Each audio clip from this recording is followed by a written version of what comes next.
আসসালামু আলাইকুম সবাই। আশা করি বন্ধুরা তোমরা সবাই অনেক বেশি ভালো আছো। আল্লাহর রহমতে আমিও অনেক ভালো আছি।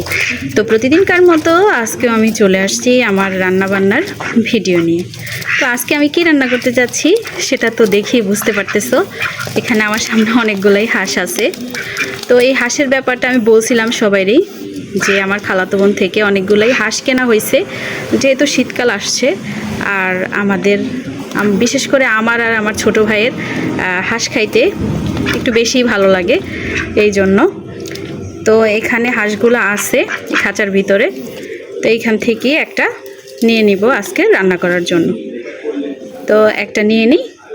তো বন্ধুরা আমি এই হাঁসগুলা থেকে এটা নিয়ে নিছি ধরে। হাঁসগুলা একসাথে জবাই কইরা ফ্রিজে রাখা যাইতো, কিন্তু বন্ধুরা ফ্রিজে রাখলে যে হাঁসের যেই রিয়েল যে টেস্টটা ওইটা আসে না কখনোই। ফ্রিজে রাখলে খাইতে একদমই ভালো লাগে না। আর যেহেতু অনেকগুলা হাঁস, একদিন দুই দিনে তো হাঁসগুলা খায়া শেষও করা যাইবে না, এই জন্য হাঁসগুলার রাইখা দিছি, খাবার দাবার দিয়া পালতেছি। আর এইখান থেকে নিয়ে নিয়ে তারপরে রান্না করা হবে। তো আজকে একটা নিয়ে নিছি। তো কিভাবে রান্না করি হাঁসটা, কিভাবে কি করি বন্ধুরা তোমরা সবাই অবশ্যই আমাদের সাথে থাকো আর দেখতে থাকো। বন্ধুরা মাশাআল্লাহ হাঁসটা অনেক মোটা তাজাই আছে, ওজনও আছে অনেক, ওজন দেখেই নিয়েছি। আর হাঁসগুলাতে একটা সুবিধা হইতেছে, হাঁসগুলাতে কোনো ছোট পর নাই, যেটারে বলে গেজি পর। তো বাছার ক্ষেত্রেও একটু সহজই। তো বন্ধুরা হাঁসটা আমি গরম পানিতে দিয়ে তারপরে ভিজিয়ে নিছি। এখন হাঁসটা আমি বাইছা নিব। হাঁস বাছার এই কাজটাই একটু কষ্টের বন্ধুরা, কিন্তু খাইতে বেশ মজা।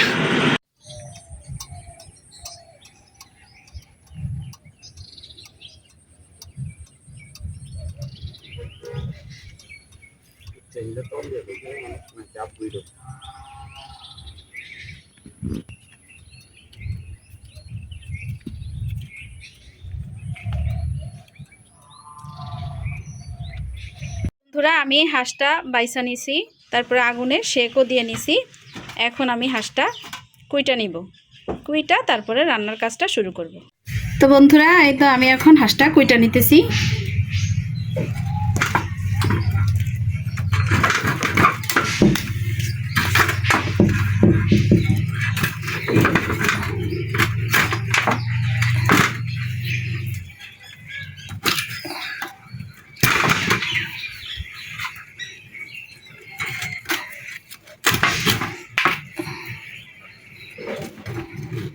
রানটা খুললেই দেখা যাবে যে কতটুকু কি তেল তেল আছে।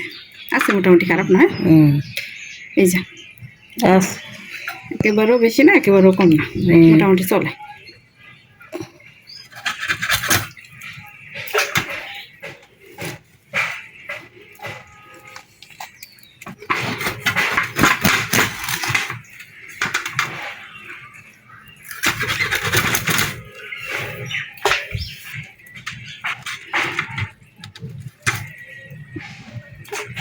বন্ধুরা আমি হাঁসের মাংসটা সুন্দর কইরা কাইটা তারপরে ধুয়ে নিছি। তো রান্নার কাজটা শুরু করব। মাশাআল্লাহ হাঁসটার অনেকগুলা মাংস হয়েছে। বন্ধুরা হাঁসটার রান্নার জন্য যা যা মশলা লাগবে সব কিছু আমি নিয়ে নিছি। এখানে নিয়ে নিছি আদা রসুন পেঁয়াজ বাটা, তেজপাতা, দারচিনি, এলাচি, তারপরে কাঁচামরিচ, জিরা বাটা। তো বন্ধুরা সব কিছু যেহেতু রেডি, চলো আমরা রান্নাটা শুরু করে দিই। তো বন্ধুরা বিসমিল্লাহ বইলা কড়াইটা আমি চুলাতে বসাই দিলাম। তো কড়াইটা গরম হইলে তারপর দিয়ে দিব তেল। তো বন্ধুরা কড়াইটা গরম হয়ে গেছে, এখন দিয়ে দিতেছি তেল। তো বন্ধুরা এখন একে একে দিয়ে দিব বাটা মশলাগুলা। প্রথমে দিয়ে দিতেছি আদা রসুন পেঁয়াজ বাটা, দারচিনি এলাচি, সব কিছুই দিয়ে দেওয়া হয়েছে। বাস, তো মশলাগুলা বাটা মশলাগুলা সব কিছু দিয়ে দিছি তেলের ভিতরে। এখন এই বাটা মশলাগুলা ভালো করে একদম ভাইজা নিব।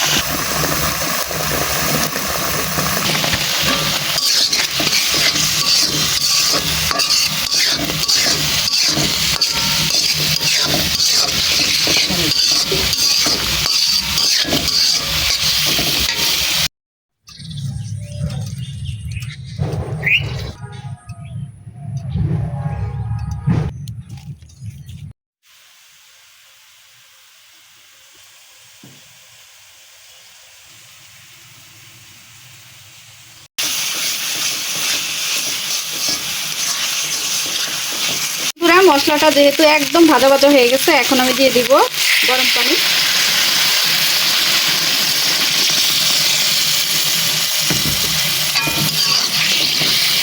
গরম পানিটা আমি দিয়ে দিছি। এখন একে একে আমি হলুদ মরিচ লবণগুলো দিয়ে দিব।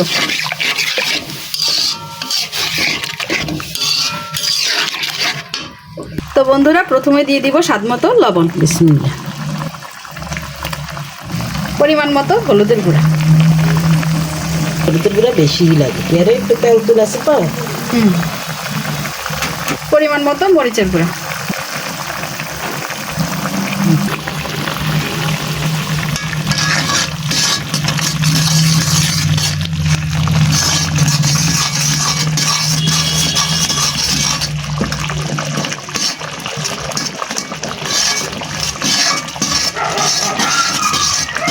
তো এখন মশলাগুলারে ভালো করে একদম কষায় নিব।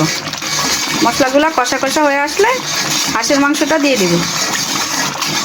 তো বন্ধুরা, মশলাটা কষা কষা হয়ে গেছে, এখন আমি হাঁসের মাংসটা দিয়ে দিব। তো দিয়ে দিতেছি হাঁসের মাংসগুলো। বিসমিল্লাহ।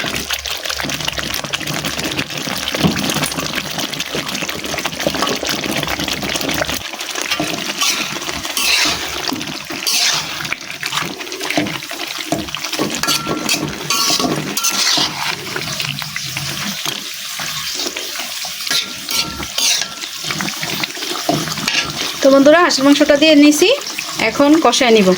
তো বন্ধুরা, হাঁসের মাংসটা কষানোর জন্য এখন আমি ঢাকনা দিয়ে ঢাইকে দিব।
বন্ধুরা, মাংসটাও কিন্তু একদম সিদ্ধ হয়ে আসছে।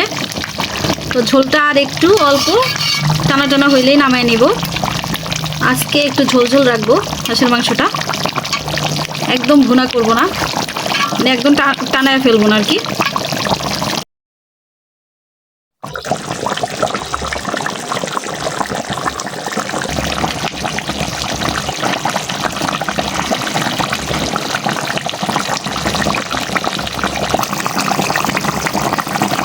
তো বন্ধুরা, হাঁসের মাংসটা রান্না শেষ। অনেক সুন্দর একটা কালারও আসছে, মাশাআল্লাহ, ঘ্রাণটাও দারুণ। আর দেশি হাঁসের মাংসটা টেস্টই আলাদা। তো বন্ধুরা, এতক্ষণ পর্যন্ত তোমরা সবাই আমাদের সাথে থাকার জন্য সবাইকে জানাই অসংখ্য ধন্যবাদ।